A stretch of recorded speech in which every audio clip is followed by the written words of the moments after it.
Chefugun, Bago Yozakuyon, Tabligo 30th of November. Tabligo 30th of November. Okay.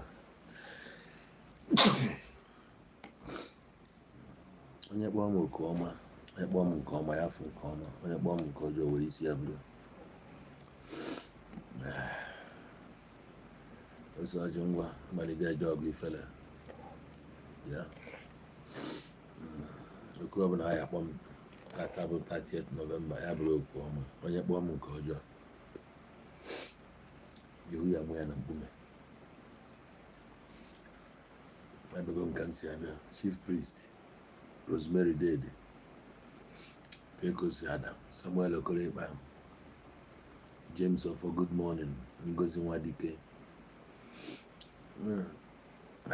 Nzo Kija,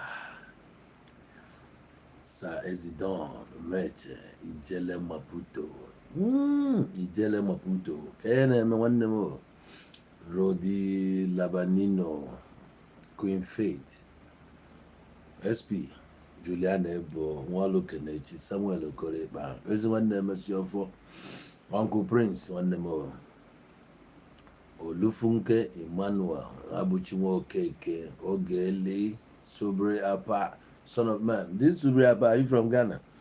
Chima. Happy new month. Oh, my bro. Happy new month. All right. This morning, I'm not going to say this night, you permit me to run this program with mixture of Igbo and English to the benefit of those who do not understand Igbo language. I wonder why some of you think I didn't go to school. That's why I usually run my programs in my dialect. Doing it in my language is just to show you how proud I am about my language and about my people, my culture, my tribe, and everything. So I so much like my language, and I so much believe that we have the numbers. But then, even though it limits one to go beyond borders, that I felt that that's the sacrifice I can make for my people. So please bear with me. It's not about not going to school. My school fees, when they paid my school fees, I really attended classes until I decided to go another route in order to discover myself and make it in life. So, my dear, let me welcome you once again to this program. Akunwata one of Ugweke Ekenengi, Chief Priest.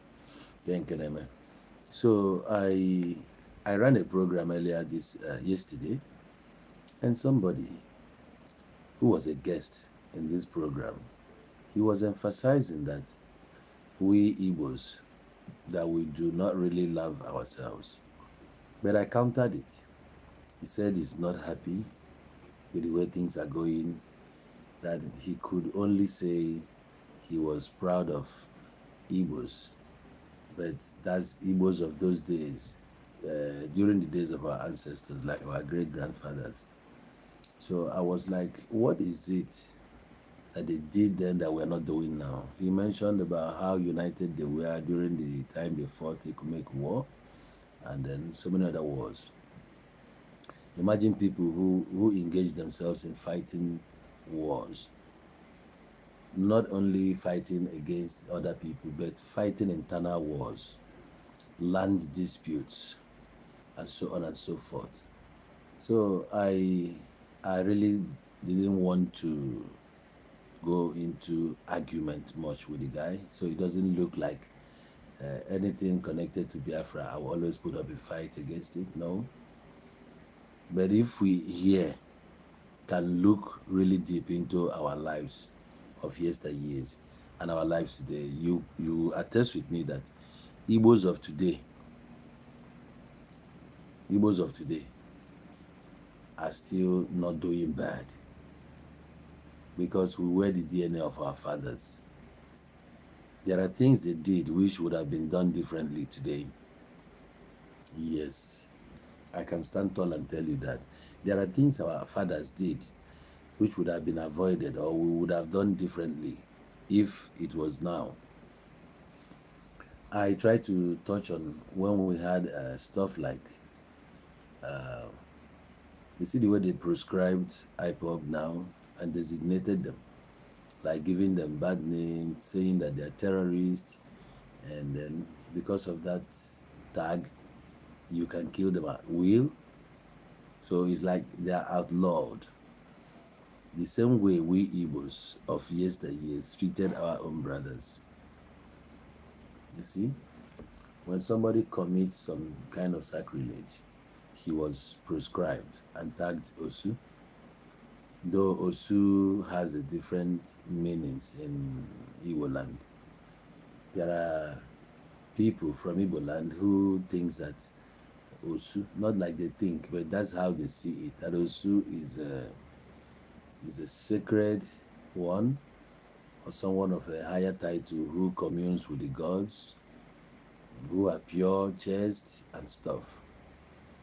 Not like somebody who was dented, somebody who is contaminated, like who went stealing, who went against the laws of the land.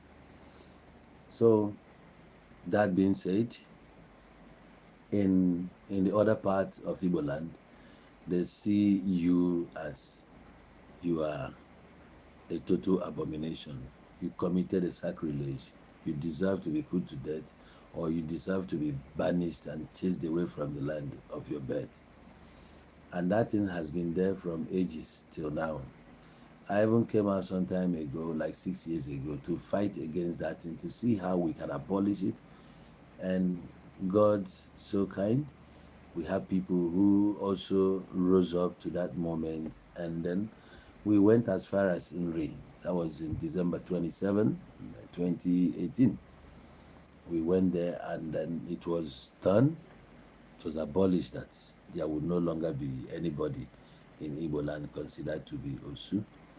So now, if something that was done several years ago, couple of hundreds of years ago, still stands, so why would you say you are proud of those people than people now who are fighting to remove those tags so that we can actually move on with life?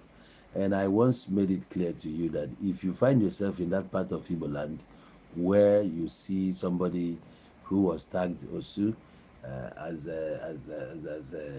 somebody who the gods have already condemned, and you forgot that when you are Osu, you are forbidden from communing, you are forbidden from interacting, you are forbidden from associating with your people.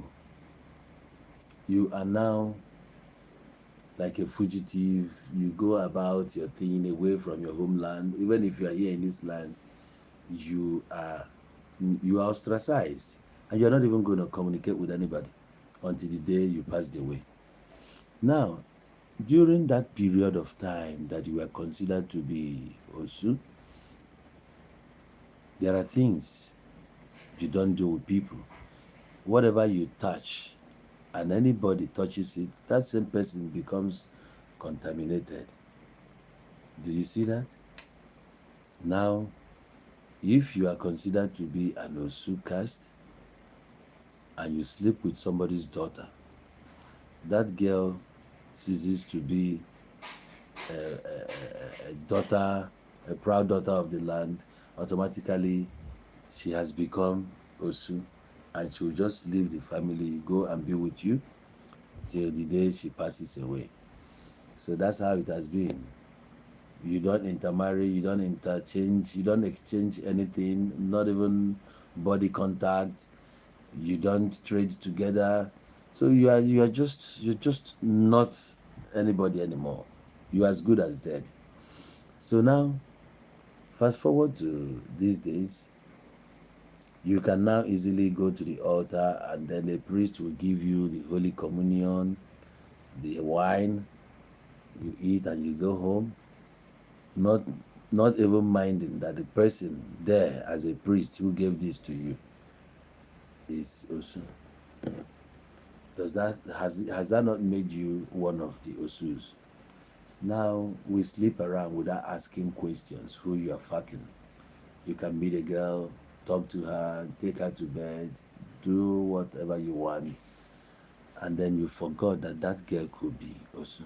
And if she happens to be one, then automatically you, who is here speaking or listening to me, you have from that day ceased to be a proud son of the land. You have automatically become Osu. You see? So if it was today and somebody commits such thing, people will bring you, jail you. You go to jail and suffer for what you did. And after serving your jail terms, you are reconnected to the society. Do you get that? So there are things that they did. Do you know that two different communities, but neighbors, has gone to war that lasted for over 3 years, simply because of a portion of land? And they fought and killed so many people. So many lives were lost just because of a land that you met here. You didn't come to this life with the land. The land has been here before your father came, but you now have to fight and spill blood, which today I don't see it happening. Because you could see that so many people who went into land grabbing, they are grabbing people's lands and nothing was done to them. People just look at them and overlook them, knowing fully well that eventually one day they will pass away and the land will remain there. You see? And there are so many things. Back in the days, women has a limit to what they do or how they associate. But today, they are given free hand to operate. Things, if you check it from that context where the man was coming from, you see that he's way not into reality. I don't see myself saying that I'm proud of ancestors more than the people today. You tell me that people today don't love themselves, that Igbos doesn't love themselves. But so surprisingly, this same man lives abroad. If you live abroad, you will agree with me that Igbos truly love themselves. They connect easily with you so long you are there. Once they see you, they embrace you and make you one of them. You are their brothers. They don't care whether you are from Enugu, I'm from Anambra, you are from Imo, you are from Abia, I'm from Ebonyi. No. So long we speak one language, Igbo language, no matter the dialect, we begin to see each other as brothers. You can fight and defend your brother at any time. So I wonder how you say we don't love ourselves. These days, that sickness is rampant, people are suffering from kidneys and what have you. And somebody comes out here on social media, put up a number, put up a video, and say, please, let's donate to the cause of this person. We want to get him healed. Let's get him to hospital and operate and do this and that. And before you know, you see millions of naira. These people who are donating, they don't even know whoever is this. They don't even know how he managed to contact this disease. But they keep paying this money. And you're telling me they don't love themselves. How many places in Yoruba land have you seen people doing that? People, just somebody can donate 5 million naira to somebody he doesn't know just to save his life. And so many times you hear that after donating this money that the person still passed away, and tomorrow you still come out again. Ask Okulora. Okulora has been doing this thing, taking people to India, taking them for operations, taking them for dialysis, but all this money wasn't coming from him. The money was coming from people who loves him and donate to save lives. And you are here still telling me that Igbos, we don't love ourselves. Look, I am a proud Igbo son, and I love Igbo people, and I love the spirit of Igbo man. The way we do our things, the way we carry ourselves, I love it. It's just but a few who did not get proper orientation while growing up, so they see things differently. They see things that we are like the worst people so far. How are we the worst? People who are industrious, who are fighting to survive, even in the tight corner where they were dumped, and yet we are surviving. You see something like competition. Without that competition, we wouldn't have been where we are today. We would have all been like soaked bread. So everything you can think of concerning an Igbo man, I love it. I love Igbos, and I will still put it to you that Igbos love themselves. So tonight, or this morning rather, if you want to call to chip in one or two, it is your right in this channel. You already have our numbers. If you want the number, I can release the number to you. You can call in, make a contribution. If there are things you want to tell us, you can go ahead and tell us, especially on this program. Some of you who were here earlier, you heard when that man was saying that he's so ashamed. He was borrowing that word from Nnamdi Kanu, saying that he is not Igbo, that anything associated with Igbo is a failure. Now, when you go to Lagos Island, you will see the presence of Igbo people. And take away the Igbo people from Lagos Island will crumble. I went to Balogun Market in Lagos. I tried to inquire how they go about their rent. You see a very little space where people pay 5 to 7 million naira a year. You see a little space, 8 million naira a year. Normally here in Onitsha is a shop you can pay like 800, 1 million, highest. But in Lagos they're paying 6, 7, 8 million naira. And they're surviving. That is spirit of an Igbo man. You can increase the rent, no problem. He will equally increase the price of his commodity. You see that sense? He's doing it and he's thriving. People who try to compete with us has failed. Take a look at Very Dark Man. He said he was going to crash the market price to make Nigerians comfortable, to make them love him and see this and that. After giving all those things today, what is happening? How many containers has he shipped or whatever? What has he engaged himself with? So that is it. Igbos are those people who can turn nothing into something. Igbos are people who can travel to a country or any part of the country with nothing. And at the end of the day, he makes something. He's living a good life. Under 2 years, he's bought a car. Under 5 years, he's built a house. You see him, he goes home, get married, bring his wife up. The next thing, he has children. This is somebody who came to Lagos with nothing, who came to Ibadan with nothing, who went to the north with nothing. So that is the spirit of an Igbo man. And at the same time, he's trying to bring up his brother. He's trying to establish a friend, somebody he doesn't even know. So wherever he goes, he wants to drag his brother along with him so that they both succeed together. And yet somebody is telling me that he's not proud, that he's so ashamed to be identified as an Igbo man. Now, which other tribe in Nigeria can you say you are proud to have come from? Look at the north. The Almajiri is everywhere. How does that sound to you? Almajiri is up and down. You look at their schools. Who is attending the school? Nobody cares. Okay, you want the number to call in, all right, I'll give it to you. Get your fingers prepared so that I call in, I call the number and you type it. Are you ready for me now? All right, let's go. 0816 778 7008. You can call us on WhatsApp on that number and make a contribution. People are here tonight. We are listening. Obuno Onwalo. Yes, exactly. Prince Zubi Enoch. Obuno Onwalo. If ndị Igbo na-eme na adịrọ proud of, ị ga-eji wee sị na Igbo bụ failure. That ihe ọ bụla ị chọrọ ime ka ị succeed, gị wepụ afọ Igbo. As long as ị bụ onye Igbo na ị ga na-agbalụ ndị North boy. As long as ị bụ onye Igbo na nke a ga na-eme, nga ije watch ya ihe Obi Kubana kwuru. Yes. Obi Kubana kwuru okwu according to his own capacity. In Awata. So many of us, they experience one or two. Obu not easy. In the Yoruba can take up that space.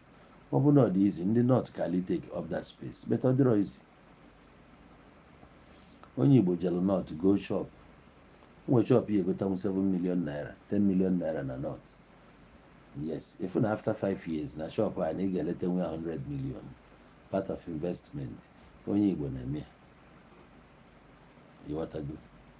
So amarọ m ife m meji wee sị na m adịrọ proud ịbụ onye Igbo, na m regret ife m ji bụrụ onye Igbo na ụwa ọzọ m ga-abịa na m ga-abụ onye Hausa ka ị chọrọ ịbụ, ndị na-aya ekpenta, na-aya ọya ọjọọ dị iche iche, ma polio, ma ife niile bụ ọya ikpu isi fa agbalụ first.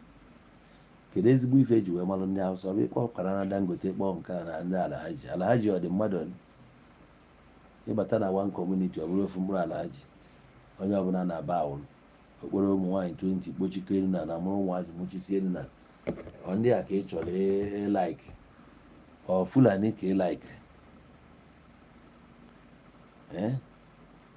negodo ekike ha kechisichaa wite anwụ a na-acha fụchisicha isi tọ na-akpọ isi n'ala from morning till night.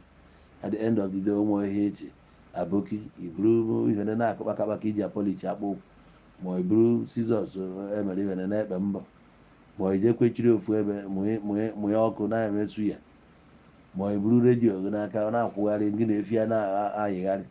Kedu ihe ị ga-adị proud na ya na Fulani a iji wee nechaa Igbo si na ịdịrọ proud na ịlaikụrụ ya? So nwanne m, it is your show now. Ọ bụrụ na o nwere ife ị chọrọ ịgwa anyị, go ahead and tell us.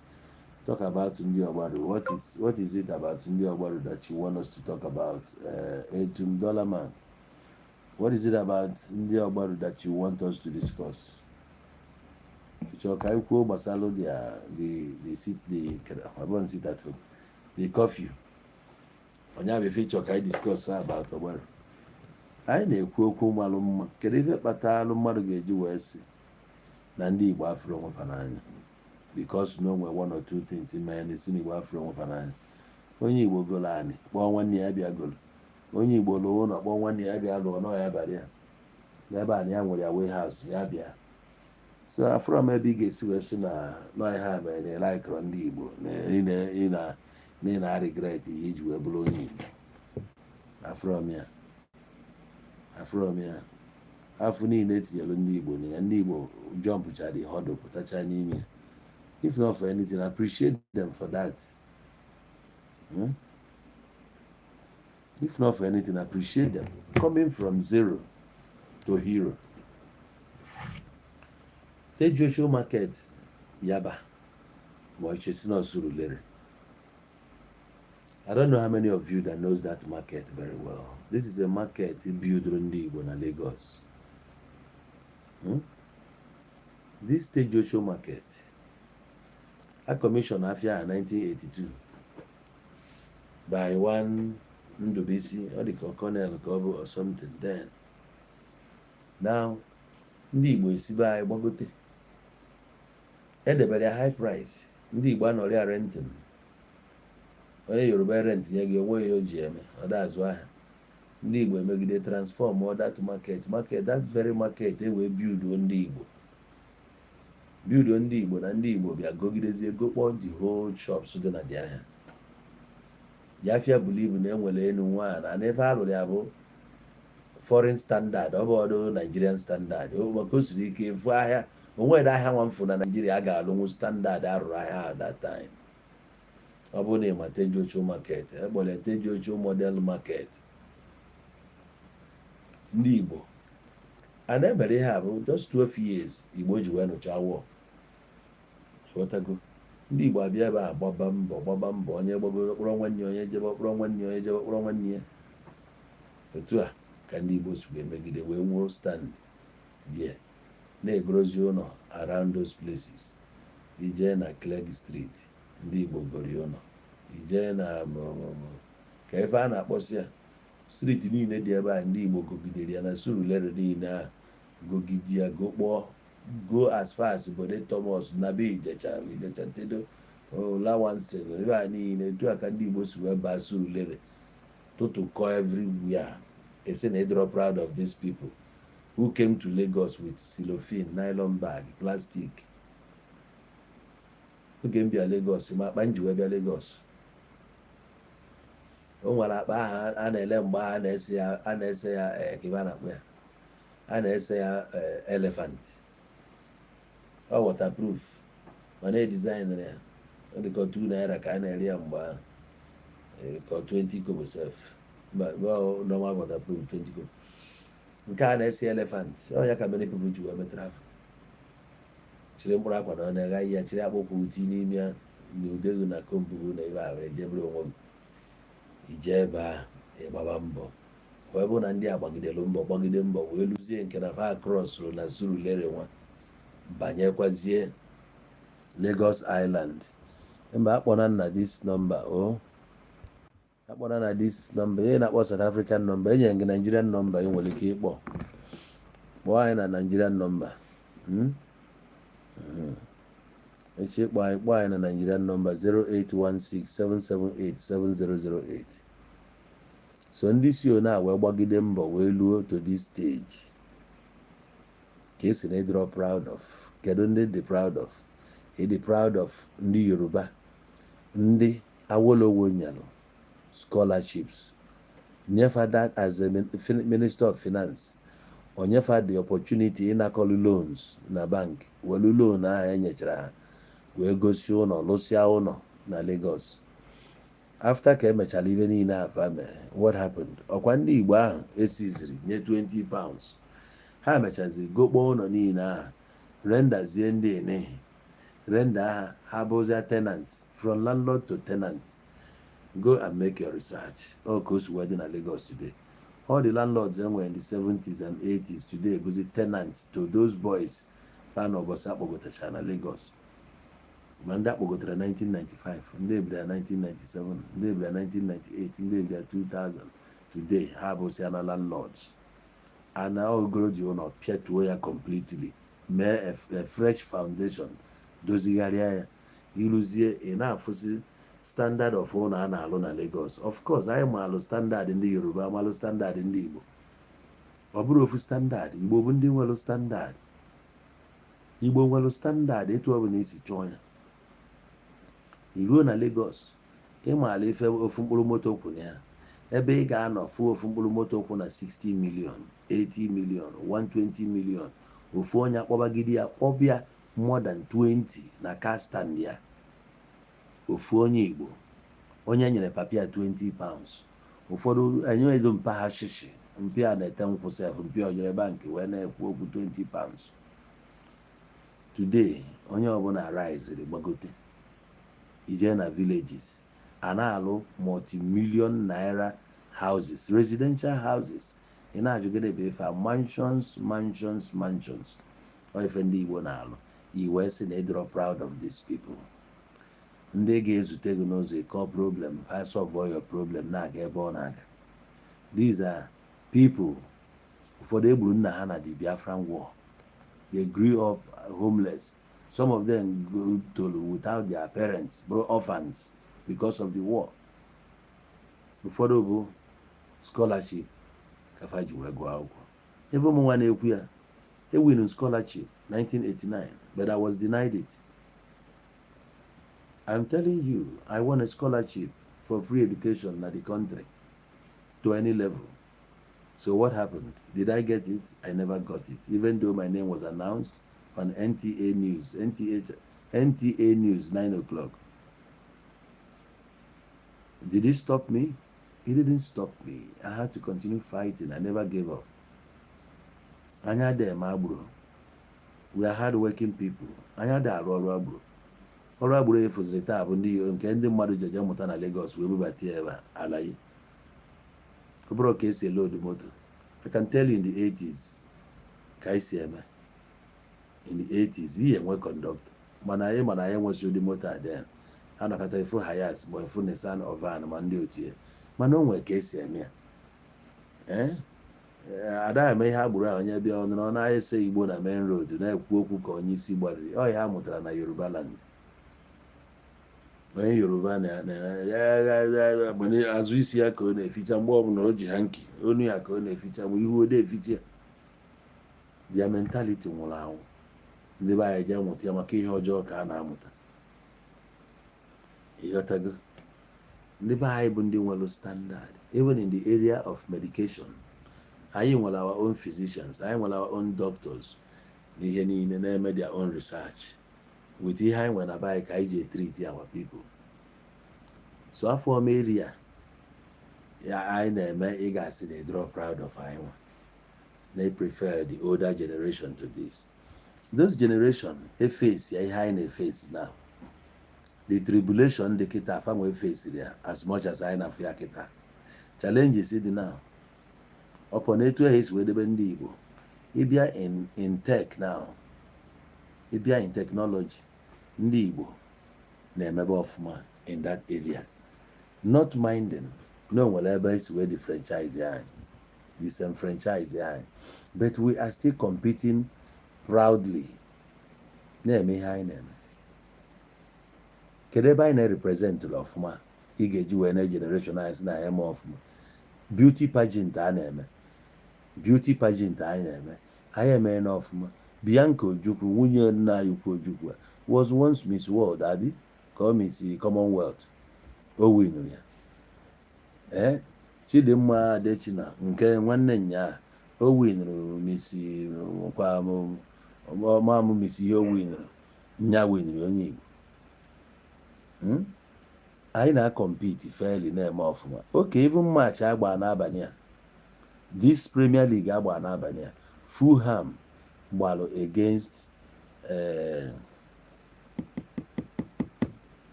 biko onye watch ball achetala m ndị Fulham gba.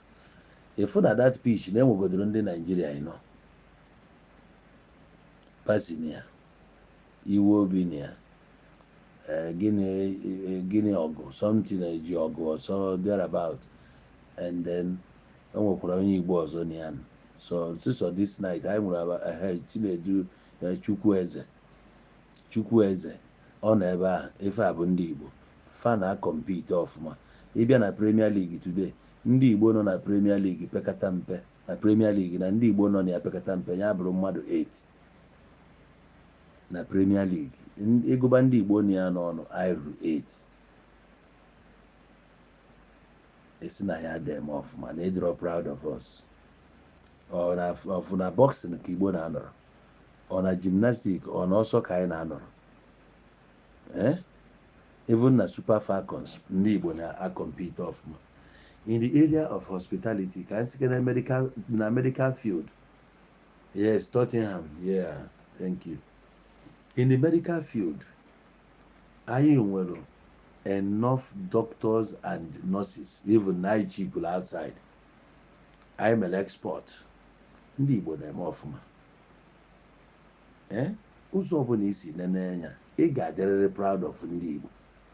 Anyị adịghị ezu ori. Ori bụ the worst thing ị ga-eme n'ụwa ga. A na-emere ya ewetara ya fanye ya ndị Igbo n'isi. And we never throw it away. Anyị atụfuru ya. Anyị preserve kwala ya because no part of us to shun ife dị ona. And anyị adịghị eme ya. Yet they draw proud of us. You can say they're proud of your identity one them. I bụ ndị Igbo. I follow nwaanyị n'anya. Etu ọbụla isi gbakọ ọnya. I'm not going to we Igbos, we love ourselves. I love the wine.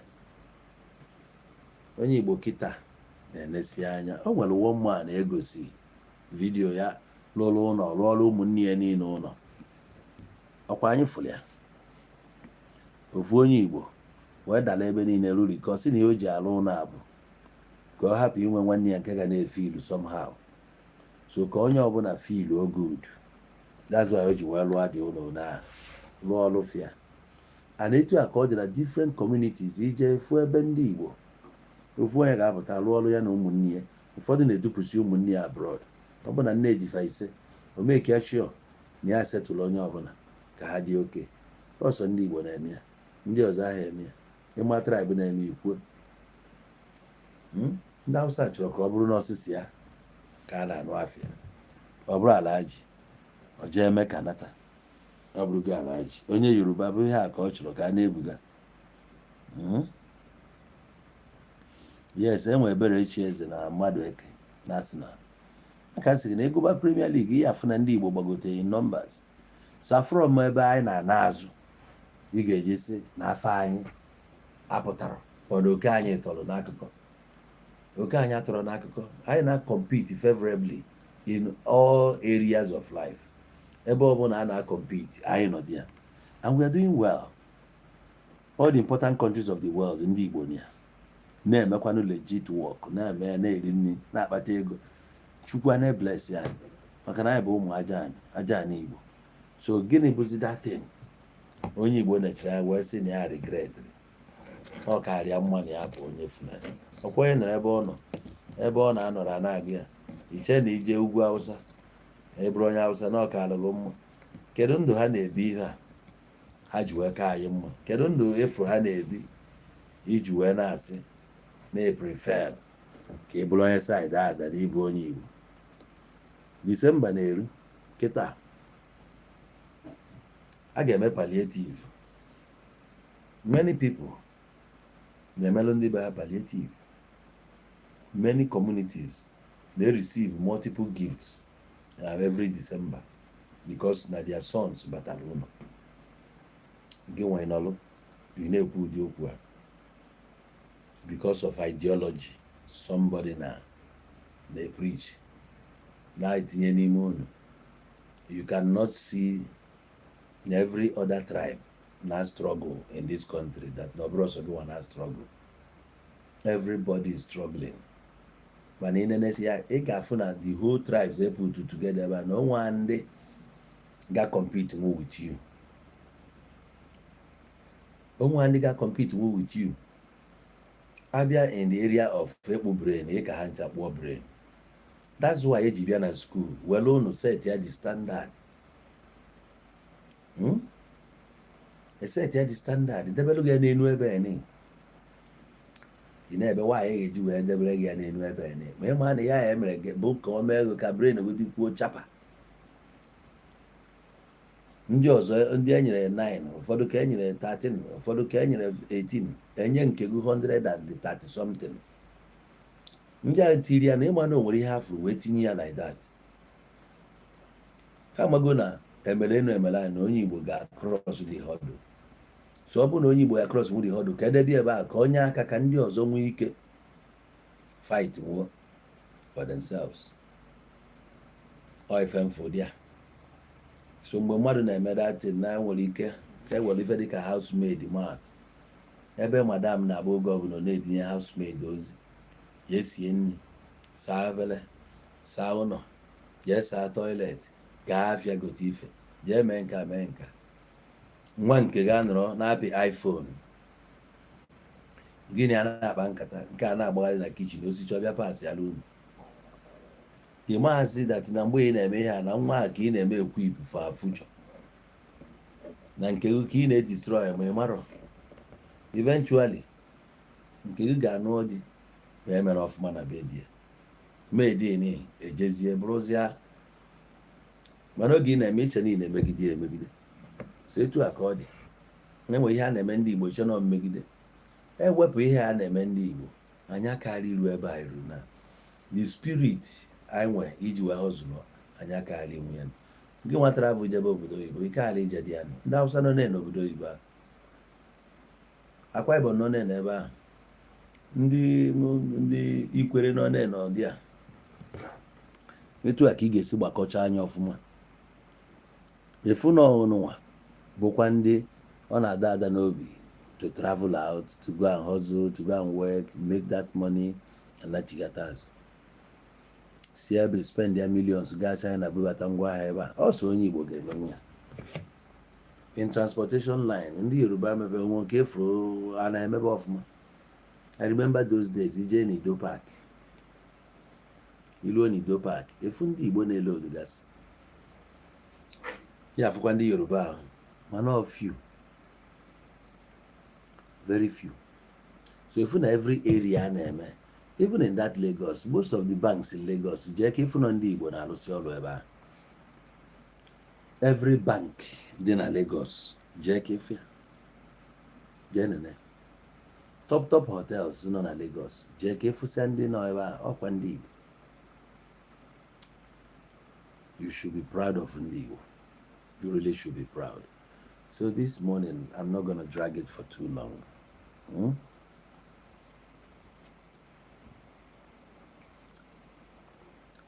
Mr. Nemeg, ignore. Guy, I told you to send me your number, but you ignored. Do you know what I want to upload? No, I'm not borrow my number ever. When I'm not borrow my number. When I be there, I'm not going number. Where watch the kids. Have one that comment. On an camera before. He knew. Then in Anya, you see for how intense that program. O nwere ndị nọ na TikTok pụtagolu na screen nọ na-eche nwoke a ka o finish a point ya. Ịghọtago? Ana ya nwa na-eme call, anyị na-ekwu okwu, so there's no way m ga-eji wee pick your call that time. Esi m send ya logo my number, ana m akpọ the number, akpọrọ ya many times, anọ nọmba ahụ mkpọrọ ka ndị mmadụ ji wee na-akpọ. Mana ya afọ ya kịta na-emelụ gị ignore. Nwaanyị m ga-eji mee gị ignore. Emerọkwa gị ignore. Mana ịmana onwe ka ọ dị gị na mmadụ na-ekwu okwu drọpụ aka ọlụ onye a ka ị wee nabata onye nka. Ị ga-akọwali ya bifo na drọpụ ya ka hapụ ịdị ka asị n'ịdị rude. So that's that. Total freedom. Okay, man. So my brother, mụnwa na-ekwu okwu a, I am really proud, like 100% proud of my identity as onye Igbo. Abụ m onye Igbo, and I love my Igbo-ness, and ndị Igbo love onwe ha. Etu ọbụla isi wee check anya. Igbos, we love ourselves. And we love ourselves.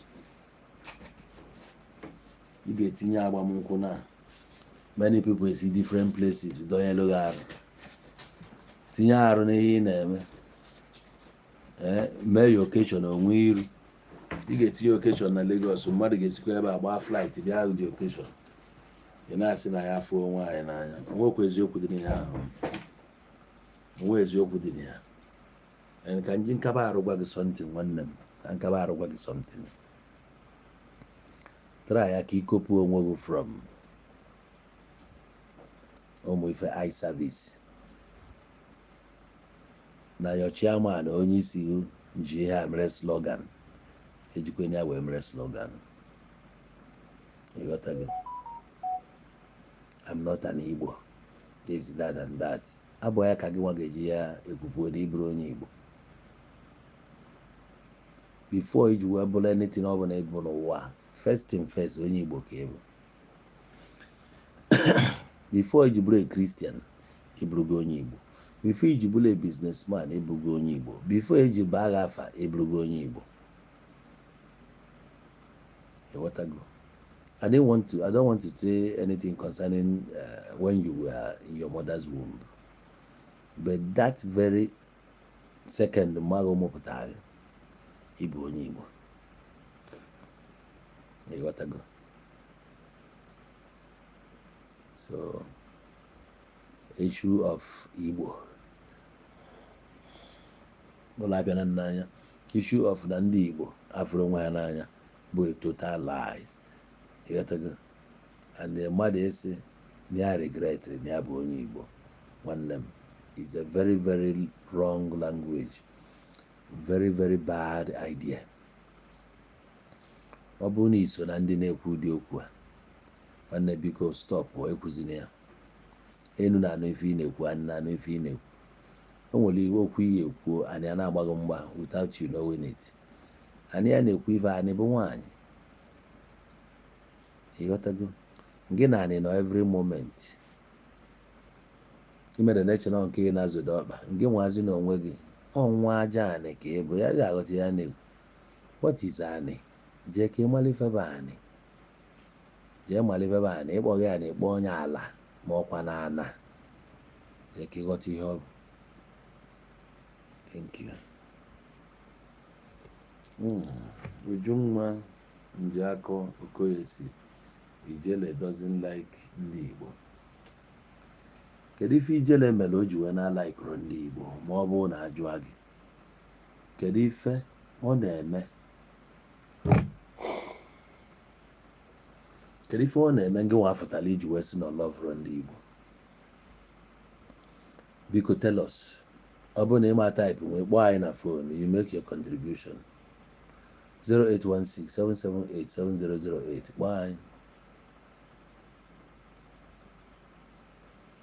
Ọ bụrụ na o hetiri ndị Igbo anyị si na ọ na-ekwu ya, gwakena anyị usoro ebe ihe o megoro o gosiri gị na ọ lọvụrụ ndị Igbo.